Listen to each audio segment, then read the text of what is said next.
In this video, I'm going to show you how to export transparent animation in Clip Studio Paint. Now, you can't actually export any animation as transparent, there's only one that you can, and these are animated GIFs. So if you go to, of course, your animation here, I just have a very simple one, which is basically just like a fox over here, and then it says hey in white and hey in black, something completely random I created just to show you how to do this.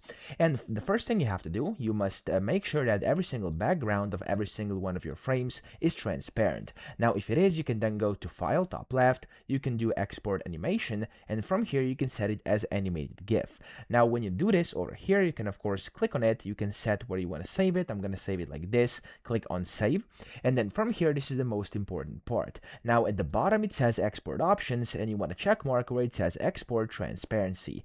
And over here you have the loop count, so you could do like unlimited or number of loops. So, for example, you can actually create a GIF, but it's not going to be a GIF at all. It's simply going to loop one time and that's it. And this could also be like a video. So if you have like a very long one here, for example, like 20, 30 seconds, whatever, you can still export as animated GIF, and you can do export transparency. And then when you do this, you can simply do a number of loops, one, and then it's going to basically export as a GIF, but it's really going to be like a video, okay? So that's like a workaround over here. I'm going to do it unlimited right now, click on OK, and then click on OK again. Now, as you can see, if I open it up over here, this is now a transparent GIF just like this. But if I were to, for example, export it differently, so let me actually show you. For example, if I extend this, go to File, I can export animation as a GIF again.